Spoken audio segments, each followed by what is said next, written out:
Where do I begin thinking about critical race theory and the doctrine of God and how those two things relate together? Welcome to the Baptist Broadcast. Thank you all for tuning in, whether or not you're listening. Maybe you're just listening on Anchor.fm or on iTunes or on Spotify or the countless other platforms that this is hosted on. Whether or not you're watching on YouTube. If you are watching on YouTube, please click the subscribe button down below here and the bell for continued notifications. If this episode helps you at all, give me a thumbs up and share it if you don't mind also.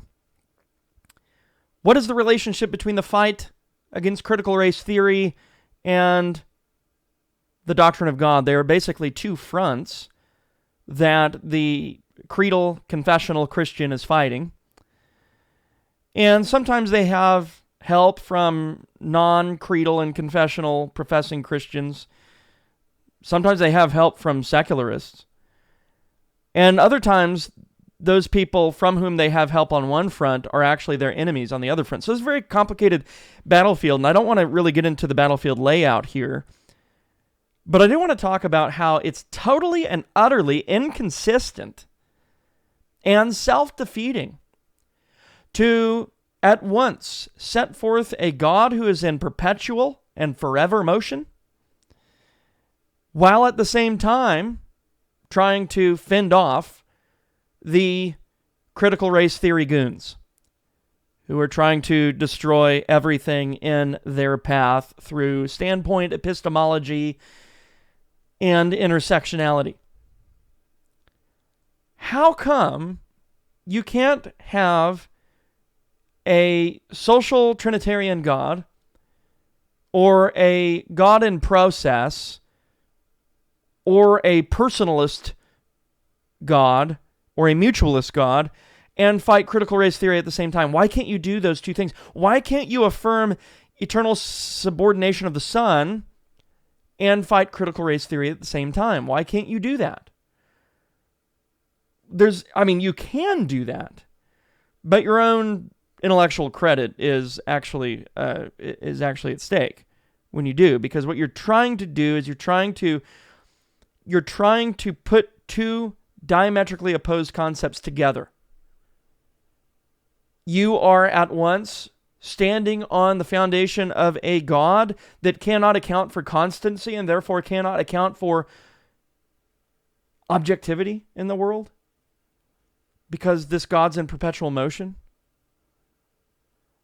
And you're trying to defeat an enemy, critical race theory, that's predicated upon the idea of constant change, no constancy, no objectivity, subjectivism all the way around it, no objective natures or essences in things that determine what things or particular things are. Okay, that was kind of maybe an egg-headed way to explain the situation and give the battlefield layout. Let me try to simplify it. God accounts for all objectivity. God accounts for all objectivity.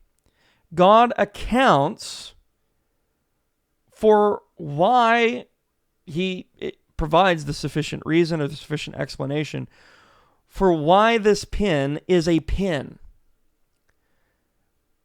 Let's dig up a more significant example. God accounts for why man is who man or what man is. Okay? God is responsible for creating man, and thus God determines what man is. Everything that man is derivative of God. God caused it. God determined what man was going to be, and then he actualized man, and man meets that determination. Man is, form meets matter. The decree is actualized in reality, in creation, and man becomes a living being. And that means that it is the nature of God that determines the objectivity of the nature of man. Now, let me try to relate that further to the issue at stake here. Man's nature stays the same. Man's nature doesn't change based on what we think of it. It doesn't change based on the motion or the movement or the progress of time. Man's nature is a constant. It's a constant. It does not change. Individual men change, right? Individual men change, but the essence they instantiate, the human essence, does not change. It does not change. It's a constant. There is something making man who he is that doesn't change. And that's where we locate consistency. That's where we locate sameness. Why can Josh be one way at one moment and another way at another moment, yet remain the same in some sense? Why is that the case? Well, because there is an essence, there is a nature that remains the same. And in terms of natures and the particulars that instantiate the natures and all of this, and the way that breaks down in terms of taxonomy, and and that gets complicated, and you could spend a whole lifetime trying to organize the genera and then the species and all of that, and Aristotle did that insofar as he was able with his limited knowledge of the world. This is why in science we have something called taxonomy. You have genus, kingdom, phylum, species, and all of this. All these categories. All these ways of organizing creation, organizing reality. So there's a constant. A tree panda is born and dies in a few years, but that doesn't rid the world of the identity of what makes a tree panda a tree panda. Okay, that's the easiest way I could explain that. Tree pandaness doesn't go away with the death of one tree panda. And so there is something accounting for the constancy of particulars, the sameness of particulars, even though particulars change all the time. There's still some sameness there. Now, that sameness is what accounts for the objectivity of a thing. Right? So we say man is who he is. Man is the image of God. And that never changes. If it changed every 5 minutes, if it changed every 2 seconds, if it changed every millisecond, then of course we'd have no objective way to define the image of God. We wouldn't have any objective way to define man in the image of God or according to the image of God, because it would change. It would be in flux constantly. There'd be no way to pinpoint any sort of consistency, right? It would be a concept emptied of all meaning, in fact, if everything was nothing but change. And that kind of Heraclitean, everything is change, everything's in flux, and so there's no objective rock that we can stand on and say, that's what this or that thing is, that's what man is, and sorry, there's nothing you can do to change that. We live in a world that wants to make that a reality. We live in a world that wants to say everything is changing all the time, everything's in flux all the time, and everything is a product of what I imagine it to be.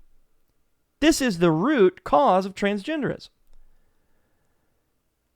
This is the root cause of critical race theory, with its locating essential human identity, locating essential anthropology in something like race or ethnicity. and then shattering the human essence and breaking it up to where there is no identifiable human essence whatsoever in virtue of their epistemology, their standpoint epistemology.